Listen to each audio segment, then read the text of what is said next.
4 on the spin must be an amazing feeling. Yeah, it's been good. I think obviously all the hard work over the 38 games of the Premier League, you know, on that day when you see the fans so happy, and obviously your colleagues and the people that you work with every day, it's nice. But we've got another important game now on Saturday to, you know, go and make history again and be the first team to do the double-double. The double-double, that's all the talk today around this place. What would it mean, especially coming against Manchester United?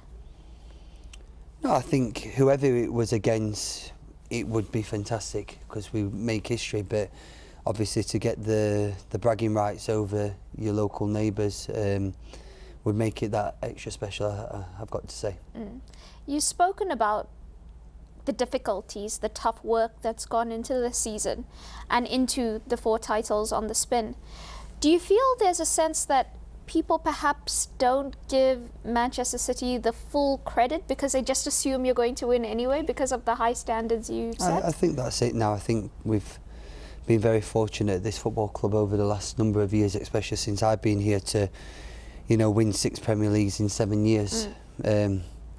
You know, I'm on 2 FA Cups, 4 Carabao Cups, a couple of Community Shields. Where are you keeping all your medals? I keep them at home. You know, that's something that I'm very proud of. That's what I work hard for all the year. And, you know, I've been very fortunate to win, I think, 18 now since I joined Manchester City back in 2017. Did you think... No, of course not. Of course not. It'd be stupid for me to think that I was going to achieve this and, you know, set the standards and the heights that we have done. But, you know, this is a great team and we need to appreciate it, and probably we might not get the credit we deserve, but I think when you look back at it with years to come, you know, like the great Manchester United teams that we look back on now, the Invincibles of the Arsenal, you know, no one's ever done that and gone a full season unbeaten. And I think, you know, probably our Centurions, you know, when we went and did the 100 points, that probably gets overlooked. Not many people talk about that, but it's still yet to be done, and we was the first ones to do it. So you assume that in a few years to come, or perhaps in the next decade, people will look back on this Manchester City with more appreciation and fondness? I don't think we're not appreciated. I think we are, and we get the plaudits that we rightly deserve. But I think to do what we've done year in, year out, I don't think many teams will be able to do that, especially in this Premier League. How do you guys do it year in, year out? How do you keep that intensity so high, the mentality so strong? And even when there's a bit of a struggle, like there was during November, December, to then rally and then hit the stride? I think it starts from the manager, first and foremost. You know, he's addicted to winning. He is addicted, and it rubs off on us. I said at the start of the season, when we went on a really good run at the start, you know, let's not try and chase people all the time. Let us set the mark and see if people can keep up with us. But, you know, Arsenal have played extremely well this season, and so have Liverpool as well. But, you know, we smelt the opportunity in the window of opportunity. I think probably the Aston Villa game, what Arsenal lost. And we had to take it because great teams like the Arsenal, actually, they're a very, very good team now. But it's probably just a little bit unfortunate to them that they've come against a really good Manchester City team that seems to be just a well-oiled machine. Yeah. Before that Aston Villa game, was there a little bit of apprehension, like maybe we're not going to get the league this season? Of course. And I was probably thinking, you know, more personally for myself, that I didn't want to be that captain that doesn't go and lift a trophy. But the lads have pulled through for me.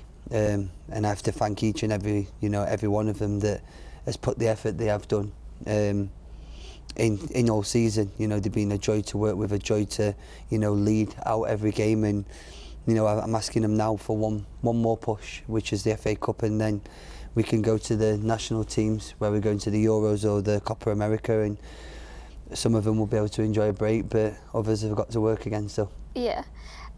That Villa game, when Arsenal lost to them and Liverpool lost to Crystal Palace, what were the conversations like amongst the squad? Were you guys like, there's opportunity knocking here, we have to seize it? That just, we all came back in and was like, what a good weekend for Manchester City that was. So, because for Liverpool to lose at Anfield doesn't happen too often. And I thought, you know, the Arsenal game, I think Aston Villa played fantastically well this season, so we knew that could swing either way, but you still thought Arsenal was going to come out on top.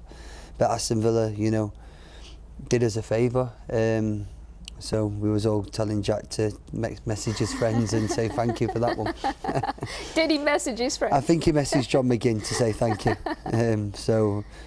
We appreciate it. Do you have extra apprehension over Arsenal because you guys know Arteta so well, having worked with him, knowing his personality, how demanding, intelligent he is? I think what the manager said after the interview on Sky the other day, when he said we've got the message and we hear it loud and clear, and I think for him to say that, he knows Arsenal are right on our heels now, so either we need to up our game a little bit more, or Arsenal need to fall off a little bit. But you know, the gap's getting closer each year. It's getting closer, and we need to, you know, probably extend that gap to give ourselves a little bit of breathing space. But that's down to, you know, the manager, the club, the organisation, who they feel is the right person to bring in, not bring in. You know, whatever they want to do to make sure that we can extend that gap would be, you know, much appreciated. So, Pep, please help us.